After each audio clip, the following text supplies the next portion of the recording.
இப்ப அவனை கண்டுபிடிக்க வேண்டி இருக்குது. ஜீவனுள்ள வசனம் எதுன்னு கண்டுபிடிக்க வேண்டியிருக்கு. எது ஒண்ணுமே ஆத்ம தாகத்தை தீர்க்குதா? நல்லா தெரிஞ்சுக்கொள்ளுங்க.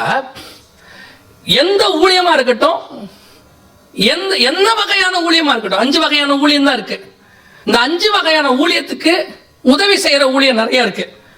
எந்த ஊழியமா இருக்கட்டும், அது தேவனுக்காக பண்ணப்பட்டதான் ஊழியம். மனுஷனுக்காக பண்ணப்பட்டால் அது ஊழியம் அல்ல. கலாத்தியருக்கு எழுதும் போது பவுல் சொல்றாரு, நான் இன்னும் மனுஷனை பிரியப்படுத்துறவனா இருந்தால் தேவனுக்கு ஊழியக்காரன் அல்லவே. இன்னைக்கு ஊழியங்கள் எப்படி ஆயிடுச்சு? மனுஷனை பிரியப்படுத்துறது.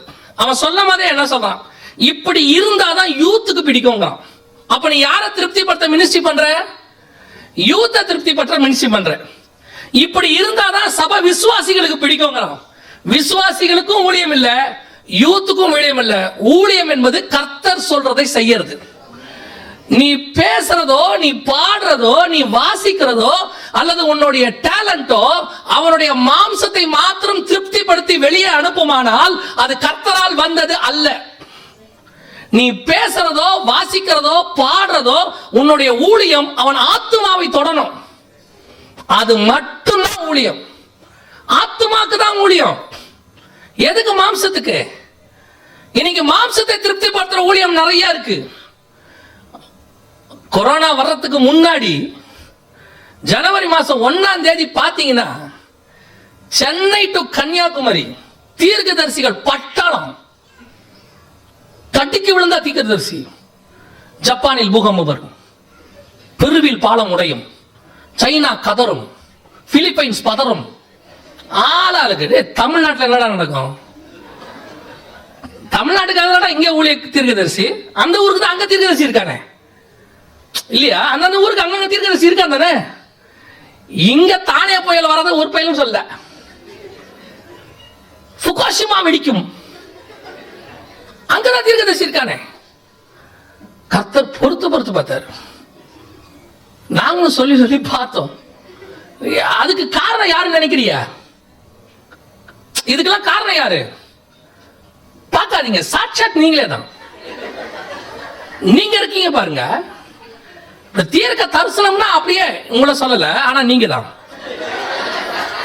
தீர்க்க தரிசிகள் இருக்க பாருங்க. அப்படியே தீர்க்க தரிசியை பார்த்தா அலையிறது. ஆண்டவர் என்ன பத்தி என்ன சொல்றாரு? உன்னை பத்தி எதுக்கு அந்த ஆள்கிட்ட சொல்லணும்? நீ ஏன் முழங்கால் போடு உங்ககிட்டயே சொல்லிட்டு போறாரு. இன்னைக்கு விசுவாசி எல்லாம் ஊழியக்காரனை பார்க்காம ஹீரோவா பாக்குது.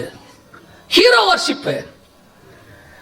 நல்லா தெரிஞ்சுக்கொள்ளுங்க, நாங்க அத்தனை பேருமே உங்களை தேவன் பக்கம் திருப்புகிற ஒரு கை காட்டி மரமே அன்றி வேறொன்றும் இல்லை.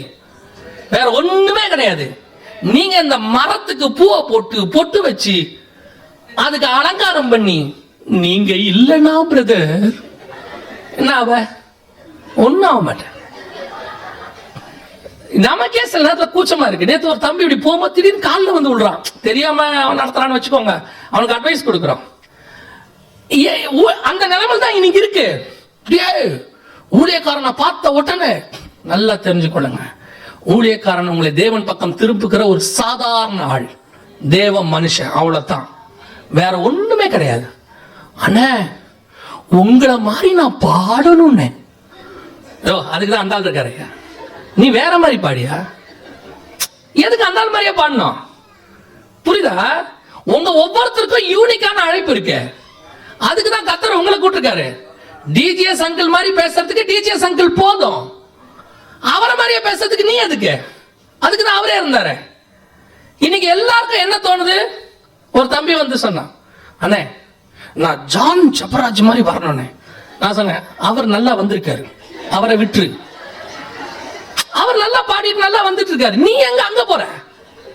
உனக்கு ஒண்ணு வச்சிருப்பாரு, அதை பாரு. அவர் அழைப்புல அவர் ஓடுறாரு, கரெக்டா வந்திருக்காரு, கர்த்தர் மேல வந்து உட்கார வச்சுக்கிட்டாரு. உன் அழைப்புக்கு நீ ஓடு. ஏன் நீ அவரை மாதிரி ஓடுற? யார மாதிரியும் ஓடாத, இயேசுநாதர் மாதிரி ஓடு. அதுதான் கரெக்ட். மிச்சம் எல்லாமே வீழ்ச்சி. இயேசுநாதரை தவிர வேற யாரும் ரோல் மாடல் கிடையாது. இன்னைக்கு நீங்க என்ன பண்ணி வச்சிருக்கீங்க? அப்படியே ஊழியக்காரனை ஹீரோ வர்ஷிப் ஆக்கி தீர்க்கதரிசி எல்லாம் அப்படி ஆக்கலையே. அதுக்குதான் கர்த்தரை அடைச்சு போட்டார் 3 வருஷம். 2020 ஜனவரி 1 அடிச்சு விட்டாங்க பாருங்க. அதாகும், இதாகும், அப்படியாகும், இப்படியாகும். இந்த வருஷம் லாக்டவுன் ஆகும். ஒருவேளை லாக்டவுன் வரும்னு சொல்லல தானே, கதை முடிஞ்சு. அந்த டிசம்பர் மாசமே ஒரு 80% ஒடிஞ்சாங்க. ஒரு மிச்சம் மீதி 20% இருந்துச்சு. 21வது வருஷம் மிச்ச மீதியும் தொலைஞ்சிச்சு. அப்பவும் லாக்டவுன். 2022 தொடங்குச்சு பாருங்க. இல்ல இந்த 1-2% மிச்சம் இருந்துச்சு. இவெல்லாம் ஒரு யோசனையோட சரி இந்த வருஷம் சரி ஆயிரும், 2022ல 3-2 இருக்கு, கர்த்தர் உன்னை 2 ஆசீர்வதிப்பார்னு அடிச்சு விடுவோம் அப்படின்னு ஜனவரி மாசம் 1ஆம் தேதி ரெடி ஆகிறதுக்குள்ளேயே லாக்டவுன். கதை முடிஞ்சு. இப்ப எல்லாம் வாக்கு தத்த செய்தி. இப்ப எதுவும் தீர்க்க தரிசன செய்தியே இல்ல. இப்ப எல்லாமே என்ன செய்தி? நான் தீர்க்க தரிசனத்தை அவமாய் சொல்லவில்லை, தீர்க்க தரிசனத்தை ஆராய்ந்து பார்த்து நலமானதை பிடித்துக் கொள்ளுங்கள்.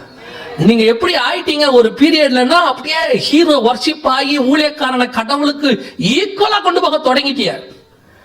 அதெல்லாம் சேர்ந்துதான் கர்த்தர் இப்படி பண்ணி வச்சிருக்கிறார். வசன பஞ்ச காலம். ஊழியக்காரன் என்ன பேசுறான்னு பாருங்க.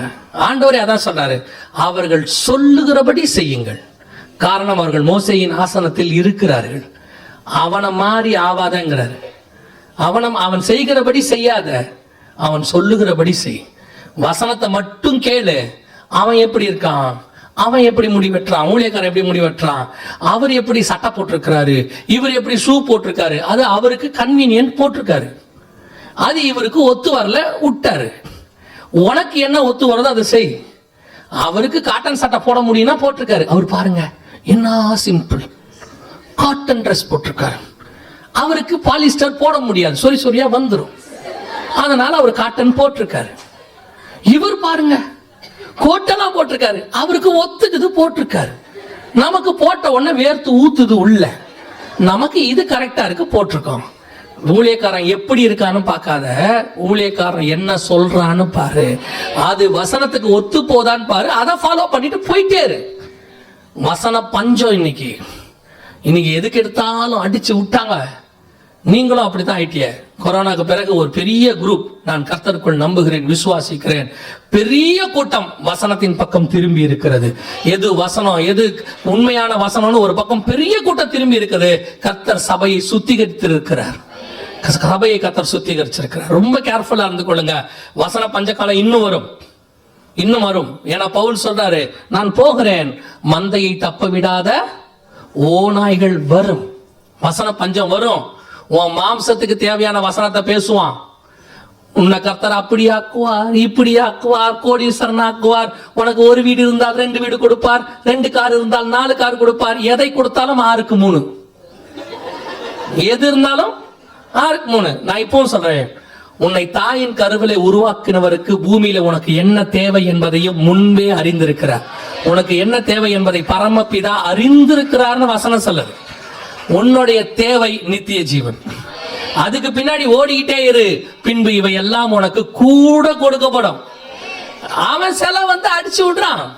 ஒரு வீடு இருந்தால் 2 வீடு கொடுப்பாரு. நீயும் போய் என்ன சொல்ற, எனக்கு ஒரு வீடு கர்த்தர் கொடுத்தா மேல உங்களுக்கு ஒரு ரூம் கொடுக்குறேன். அவன் ஊழியக்காரன், அப்பாடா இந்த அம்மாவுக்கு ஆண்டவர் ஒரு வீடு கொடுத்தா நமக்கு ஒரு ரூம் கொடுக்கும். அது கொடுக்காது, சும்மா சொல்லும்.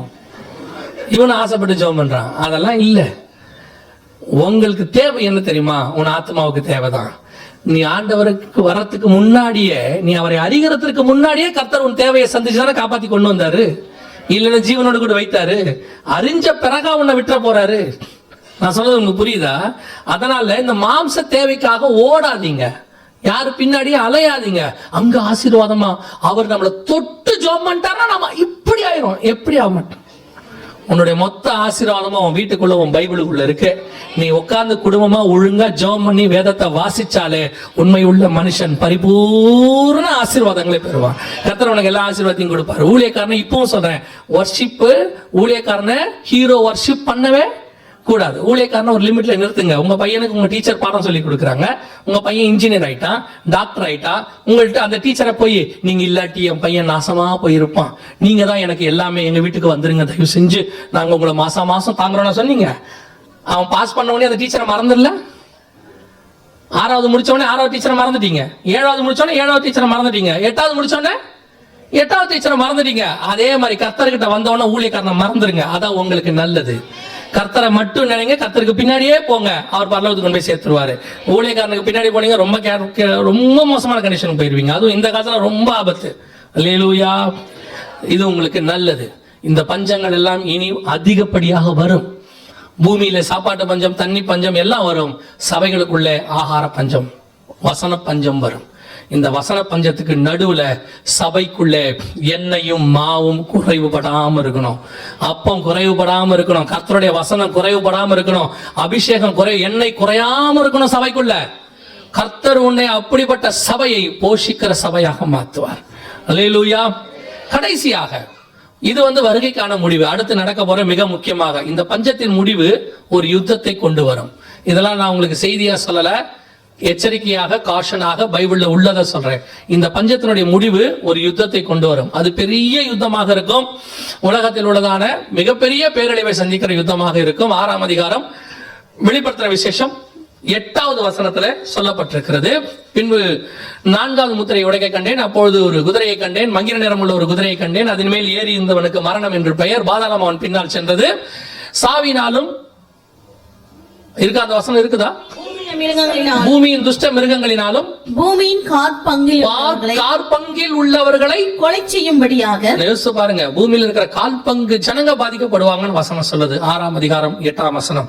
அதுதான் அடுத்து யுத்தத்தில் நடக்க போற மிக முக்கியமான விஷயம். இவைகள் எல்லாம் நடக்கும் போது 6வது முத்திரை மிகப்பெரியதான ஒரு பேரழிவு நடக்கும். எதை பத்தி எப்படி நடக்க போகுது அப்படின்னு கேட்டீங்கன்னா, சமீபத்துல அதை பத்தி விஞ்ஞானிகளும் அரசாங்கங்களும் எல்லாம் சொல்லிட்டே இருக்கிறாங்க. அதுக்கு முன்னாடி அதை பத்தின வசனம், அந்த வசனத்தை நான் உங்களுக்கு சொல்லிடுறேன். அந்த வசனத்தின்படி தான் அது நடக்க போகுது. வாசிங்கள் 2 பேதுருவின் புஸ்தகம்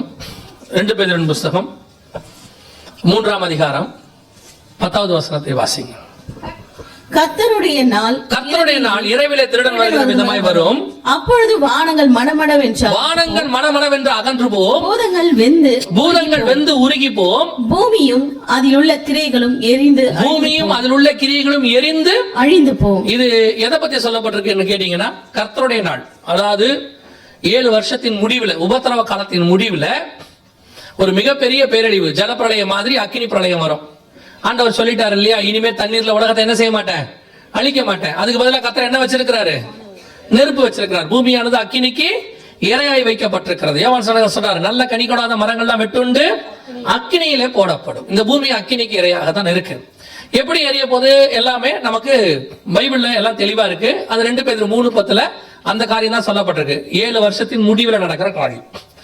அதற்கான ஆயத்தம், அதான் உலகத்தின் முடிவு. அதுக்கு பிறகு 1000 வருஷ அரசாட்சி, அந்த அர்மேகதான் யுத்தம், 1000 வருஷ அரசாட்சி. எப்படி நோவா பேழையிலிருந்து இந்த பூமியில புது உலகத்தை அதாவது அவர் சிருஷ்டிப்பு, அவருடைய 3 பசங்க பலுகி பெருகினாங்களோ அதே மாதிரி 1000 வருஷ அரசாட்சி தொடங்கும். இயேசு கிறிஸ்து 1000 பரிசுத்தவான்களோட பூமியிலே அரசாட்சியை தொடங்குவார். அதுக்கு முன்னாடி பூமியானது அக்கினியினாலே சுத்திகரிக்கப்படும். அந்த வசனம் தான் 2 பேதுரு 3:10. இப்ப அதுக்கு எப்படி ஆயத்தமா இருக்கு அப்படின்னு கேட்டீங்கன்னா, சமீபத்துல 2 விஷயத்தை பத்தி சொல்லிட்டே இருக்கிறாங்க. நான் கொஞ்சம் உங்களுக்கு வேகமா சொல்றேன்.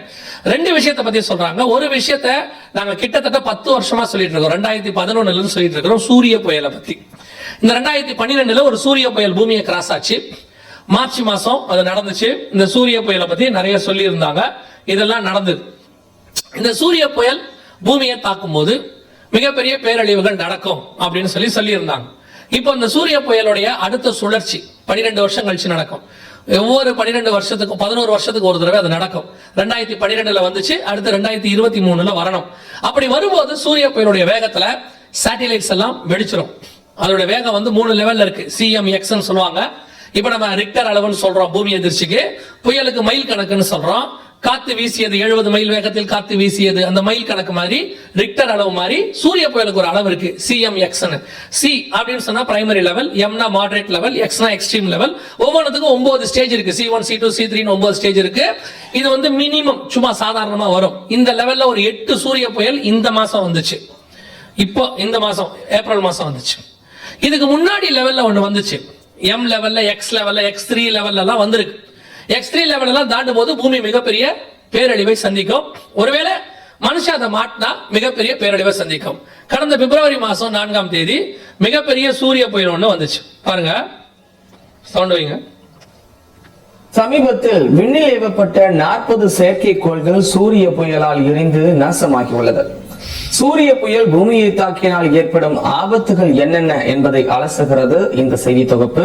உலகின் நம்பர் 1 பணக்காரர் எலான் மஸ்க் பூமியின் மூலை முடுக்கெல்லாம் இணைய இணைப்பு சென்று சேர வேண்டும் என்கிற நோக்கில் அவரின் ஸ்பேஸ் எக்ஸ் நிறுவனம் செயற்கைக்கோள்களை விண்ணில் ஏவி வருகிறது. அப்படி பிப்ரவரி 3ஆம் தேதி ஏவப்பட்ட 49 செயற்கைக்கோள்களில் 40 செயற்கைக்கோள்கள் தற்போது சூரிய புயலால் பாதிக்கப்பட்டு தீக்கு இரையாகியுள்ள சம்பவம் தான் உலகையே அதிர்ச்சிக்குள்ளாகியுள்ளது.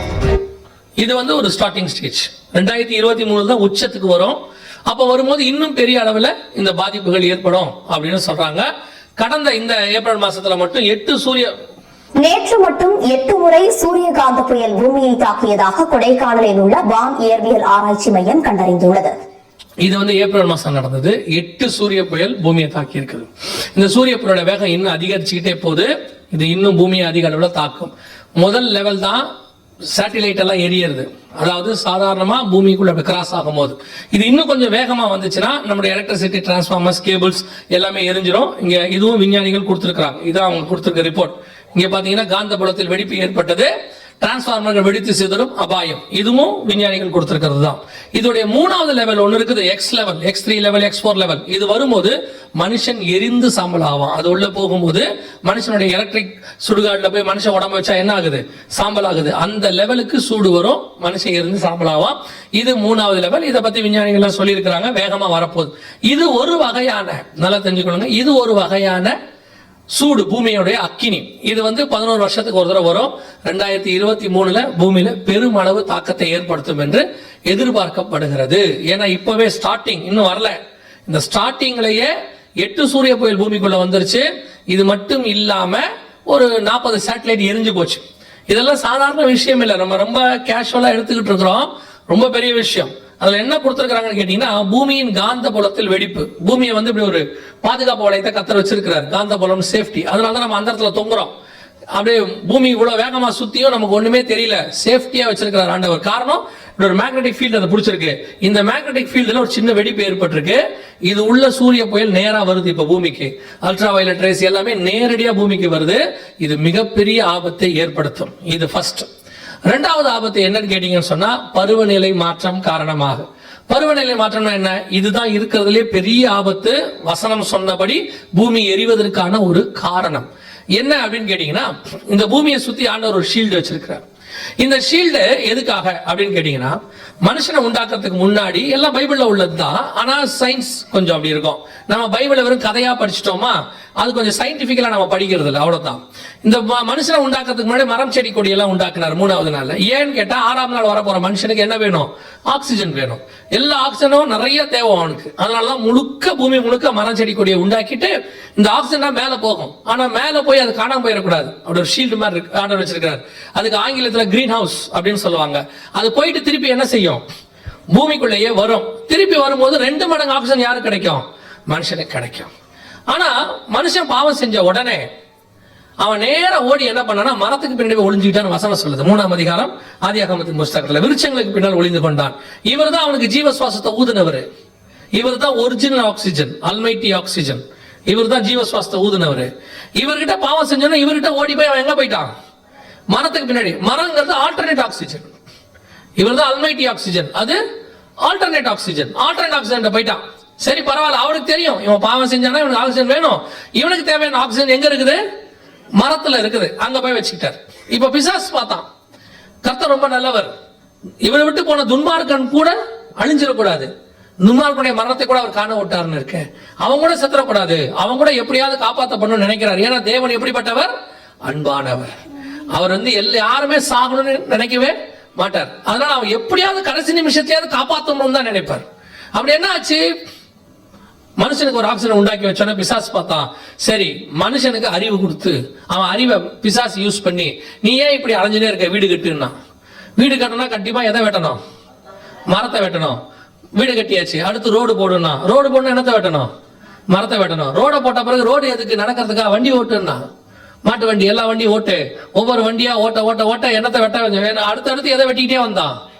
மரம். ஒவ்வொரு மரமும் ஒரு ஆக்சிஜன் பங்கு. ஒவ்வொரு மரமும் ஒரு ஆக்சிஜன் பங்க், ஒவ்வொரு பங்கா ரிமூவ் பண்ணிக்கிட்டே வந்தாங்க. சரி, இதுக்கு பதிலா மனுஷன் உண்டாக்கணும் ஆல்டர்னேட் என்னது? இதை உண்டாக்கிட்டு இதை அழிச்சிட்டு சிட்டியை கட்டுறான். காயின் நகரத்தை கட்டினான்னு இருக்கு. அதுக்கப்புறம் ஜனங்கள் போய் என்ன நகரத்தை கட்டினாங்க? பாபேல் நகரத்தை கட்டினாங்கன்னு இருக்கு. அப்புறம் நிம்ரோத்து போய் பாபேல கட்டினாரு. அப்புறம் நினிவே கட்டினாங்க, கல்னே, எல்லாம் சிட்டி உண்டாக்குனாங்க. சிட்டி உண்டாக்க உண்டாக்க உண்டாக்க சிட்டி வருதுன்னா கண்டிப்பா அங்க இருக்கிற எல்லா மரமும் என்ன ஆகும்? இப்பவும் சிட்டி வரத்துக்கு முதல்ல எதை தான் வெட்டுறான்? மரத்தை தான் வெட்டுறான். நம்மளும் எங்க தான் வாழ நினைக்கிறோம்? சிட்டியில இருந்தா கொஞ்சம் பரவாயில்லைங்க, ஸ்கூலுகள் எல்லாம் அங்க இருக்கும். சிட்டியா இருந்தா பரவாயில்ல. சிட்டியில மரம் இருக்காது, பரவாயில்ல. சிட்டியில ஆக்சிஜன் இருக்காது, பரவாயில்ல. சிட்டியில தண்ணி இருக்காது, பரவாயில்ல. சிட்டியில காத்து கெட்டு போச்சு, பரவாயில்ல. ஆனா எங்க தான் இருக்கணும்? சிட்டியில தான் இருக்கணும். அப்ப அந்த சிட்டி வர வர வர மரம் எல்லாம் வெட்டப்பட்டுச்சு. இதுக்கு பதிலா மனுஷன் உண்டாக்குன தொழிற்சாலை, காரு, டூ வீலரு, தொழில் புரட்சி, வாகன புரட்சி எல்லாம் வந்து இதுல இருந்து வெளியே வந்ததுலாம் என்னது? கார்பன் டை ஆக்சைடு, மீத்தேன் எல்லாம். இப்ப இதெல்லாம் மேல போய் திருப்பி எங்க வருது?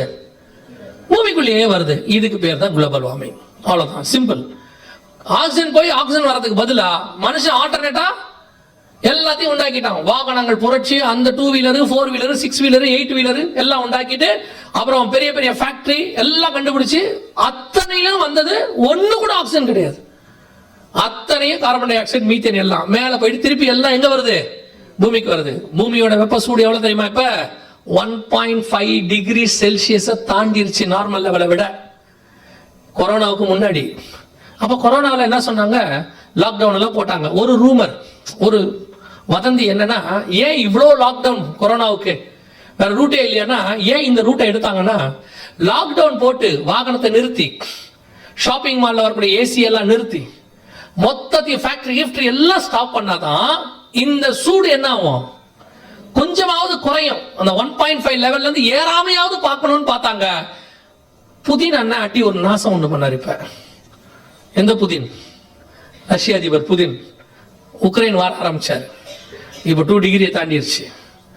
இப்போ 2030க்குள்ள 3.5 டிகிரி செல்சியஸ் தாண்டும்னு சொல்லியிருக்கிறாங்க. இங்க பாருங்க, இது இது வந்து ஐநா சபையோட ரிப்போர்ட். இது ஐநா சபையோட ரிப்போர்ட். 3.5 டிகிரி செல்சியஸ் கண்டிப்பாக 2030க்குள் வரும். இது உலகையே அழிக்கக்கூடிய அளவுக்கு தேவையான வெப்பநிலையை பூமிக்குள்ள கொண்டாரும் அப்படின்னு சொல்லியிருக்கிறாங்க. இப்போ கர்த்தர் சொன்ன கடைசி கால பூமி அக்கினிக்கு இரையாய் வைப்பதற்கு எல்லாமே என்னவா இருக்குது? ஆயத்தமா ரெடியா இருக்கு. ஒரு பக்கம் சூரிய புயலும் ரெடியா இருக்கு, ஒரு பக்கம் பருவநிலை மாற்றமும் ரெடியா இருக்குது. 2 பேர் 3:10க்கு எல்லாம் ரெடியா இருக்கு. ஆனா இவ்வளவும் இருக்கு, யாருக்கு உணர்வு இல்லை? யாருக்கு உணர்வு இல்லை? நமக்கு உணர்வு இல்லை. நான் சொல்றேன், உலகத்தானுக்கு இருக்கிற உணர்வு கூட சபைக்கு இல்லை. இதெல்லாம் சபை தான் யாருக்கு சொல்லணும்? உலகம் அழிய போகுதுன்னு ஏனோக்கும் நோவாவும் யாருக்கு சொன்னாங்க? உலகத்துக்கு சொன்னாங்க. 1000 பரிசுத்தவான்களோட தேவன் பூமியை நியாயத்தீர்க்க வருகிறார் என்று யூதா 14 ஏனோக்கு சொல்றார். 1 பேதுரு 3 1 பேதுரு புத்தகம் 2ஆம் அதிகாரம் நினைக்கிறேன், நோவா சொல்றாரு, நீதியை பிரசங்கித்தவனாகிய நோவா. அன்னைக்கு அவங்க எல்லாம் பிரசங்கம் பண்ணி உலகம் அழிய போது வாங்க வாங்கன்னா, அன்னைக்கு ஒரு கூட்டம் சொல்லியிருப்பான் போல, இந்த நோவாவுக்கு வேற வேலை இல்லை, இப்படித்தான் அழிய வழின்னு பயமுறுத்தி தெரியும், நீங்க யாரும் பயப்படாதீங்க, அதெல்லாம் உலகம் அழியாது அப்படின்னு ஒரு கூட்டம் சொல்லிட்டு இருந்திருக்கும். அப்படிதான் நடந்துச்சு. இப்போ அதே நிலைமை தான். அன்னைக்கு நோவா காலத்துல ஜனங்களுக்கு உணர்வு இல்லைன்னு வசனம் சொன்னது. அன்னைக்கு நோவா உலகத்துக்கு சொன்ன மாதிரி இன்னைக்கு சபை தான் போய் எங்க சொல்லணும்?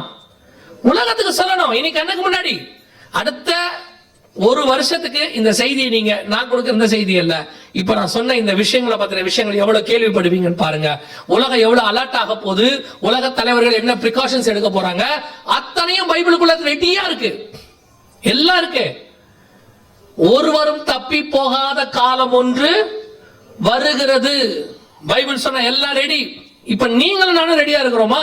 அதுதான் கொஸ்டின். நீங்களும் ஆயத்தப்பட்டிருக்கிறோமா? எல்லா இடத்திலும் அரசாங்கம் சொல்ல தொடங்கிருச்சு. பாருங்க, இது ரயில்வே ஸ்டேஷன்ஸ்ல வச்சிருக்காங்க. ஒவ்வொரு ரயில்வே ஸ்டேஷன்லயும் வச்சிருக்காங்க 5 டிகிரி செல்சியஸ் இன்க்ரீஸ் ஆகும் போது கேர்ஃபுல்லா இருங்க. இது பேப்பர்ல வந்த செய்தி. 4 டிகிரி செல்சியஸ் இன்க்ரீஸ் ஆகும் போது கேர்ஃபுல்லா இருங்க. அவங்க தான் சொல்றாங்க, அரசாங்கம் சொல்லுது. எந்த அளவுக்கு நம்ம ரெடியா இருக்கிறோம்? இதுல இருந்து நீங்களால தப்பிக்கலாம் முடியாது. இதை தப்பிக்கிறதுக்கு ஒரே ஒரு வழிதான் இருக்கு. வசனம் தெளிவா இருக்கு. இவைகளெல்லாம் வேதனைகளுக்கு ஆரம்பம். லூக்கா 21:28 ஆண்டவர் சொல்றாரு, இவைகள் சம்பவிக்க தொடங்கும் பொழுது, இது ஆரம்பிக்கும் பொழுது உங்கள் மீட்பு சமீபமாக இருப்பதால் நீங்கள் நிமிர்ந்து பார்த்து தடைகளை உயர்த்துங்கள். இதுல இருந்து தப்பிக்கிறதுக்கு இயேசு கிறிஸ்து ஒருவரே வழி, வேறொரு வழி இல்லை. அப்ப விஞ்ஞானிகள்லாம் ஒண்ணுமே செய்யாம விட்டுருவாங்களா? அவங்க என்ன செய்வாங்கன்னு வசனம் சொல்லுது. 6:15 வெளிப்படுத்தின விசேஷம். பூமியின் ராஜாக்களும் பெரியோர்களும் ஐஸ்வர்யவான்களும் சேனை தலைவர்களும் பலவான்களும் சுயாதீனர் யாவரும் அடிமைகள் யாவரும் பர்வதங்களின் குகைகளிலும் கண்மலையிலும் ஒளிந்து கொண்டு எல்லாம் போய் என்ன செய்வாங்களாம்? ஒளிந்து கொள்வாங்க. எங்க போய் ஒளிஞ்சு கொள்வாங்களாம்? மலைகளுக்கு அடியில போய் ஒளிஞ்சு கொள்வாங்களாம். ஓசியாவின் புஸ்தகம் 10:8 இதே காரியம் சொல்லப்பட்டிருக்கிறது. ஏசாயா புஸ்தகம் 2 வாசித்து பாருங்கள், இதே விஷயம். எல்லா மலைகளுக்கு அடியில போய் பதுங்கிக் கொள்வாங்க. இப்போ உலக தலைவர்கள் எல்லாம் சேர்ந்து 10 வருஷமா இந்த சூரிய புயல்ல இருந்தும் பருவநிலை மாற்றத்திலும் தப்பிக்க என்ன செய்யலாம்? அத்தனை பேரும் பாத்தீங்கன்னா இந்த மாதிரி ஒரு குகைகளை வெட்ட தொடங்கிட்டாங்க. இதுதான் அவங்க உண்டாக்கி இருக்கிற குகைகள். இது ரஷ்யா உண்டாக்குனது, இது அமெரிக்கா உண்டாக்குனது. எல்லாரும் ஆளாளுக்கு தங்கள் தங்கள் நாட்டுல இதுக்கான தேவைகளை, இது நார்வே உண்டாக்கி இருக்கிறது, எல்லாரும் உண்டாக்க தொடங்கிட்டாங்க. பைபிள் சொன்னது எல்லா தீர்க்க தரிசனங்களும் துல்லியமாய் நிறைவேற தொடங்கிருச்சு. அப்ப இதெல்லாம் நடக்குதுன்னா, இது சம்பவிக்கும் போது மீட்பும் சம்பவிக்கும். இயேசு சொன்ன 100 விஷயத்துல 99 விஷயம் கரெக்டா நடக்குதுன்னா, இன்னும் ஒரே ஒரு விஷயம் இருக்கு, அவர் மீண்டும் வருவேன் என்று சொன்னார்.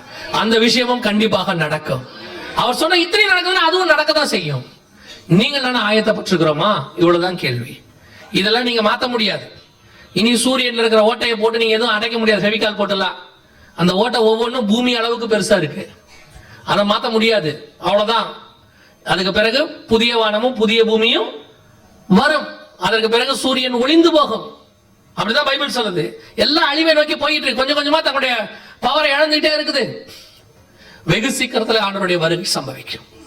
ஆயத்தப்பட்டிருக்கிறீங்களா? இந்த வருகையில போறதுக்கு நீங்க எந்த அளவுக்கு ஆயத்தப்பட்டிருக்கிறீங்க? 7 காரியம் ரொம்ப முக்கியம் வருகையில போறதுக்கு. இந்த 7ஐயும் நீங்கள் செய்தீர்களானால் வருகையில போவது எளிது. கன்ஃபார்ம் சொல்ற எளிது. முதலாவதாக, இயேசு கிறிஸ்துவின் ரத்தத்தினாலே பாவ மன்னிப்பின் நிச்சயத்தை பெற்றிருக்க வேண்டும். இயேசு என் பாவத்தை மன்னிச்சிருக்கிறாருங்கிற நிச்சயம் இருக்கணும். இல்லைங்க, நான் கிறிஸ்தவ குடும்பத்திலே பிறந்தேன், எங்க அப்பா பாஸ்டர், எங்க தாத்தா பாஸ்டர், நாங்கெல்லாம் 150 வருஷம் பாரம்பரிய சபை, நாங்கெல்லாம் அந்த காலத்துல இருந்து அப்படின்னு. நீங்க எந்த காலத்துல வேணா இருங்க. ஆனா வசனம் சொல்லுது, என் தாய் என்னை பாவத்துல கற்பம் தரித்தாள். பிறக்கிற அத்தனை பேருக்கும் என்ன வேணும்? ரட்சிப்பு வேணும். இருதயத்தில் விசுவாசித்து வாயில அறிக்கை பண்ணணும், ஆண்டவரே என் உள்ளத்தில் வாரும், என் பாவத்தை மன்னி உங்களுடைய பிள்ளையா என்னை ஏற்றுக்கொள்ளும்னு சொல்லி நீங்க பாவ அறிக்கை பண்ணா மட்டும்தான் ரட்சிப்பு. நீங்க யார் வேணா இருக்கலாம். இயேசு கிறிஸ்து எதிர்பார்த்தது மனம் திரும்புங்கள் மட்டும்தான், மதம் மாறுங்கள் அல்ல. மனம் திரும்புங்கள், பரலோக ராஜ்யம் சமீபமாக இருக்கிறது. நாங்க விரும்புறது மதமாற்றம் அல்ல, மனமாற்றம்.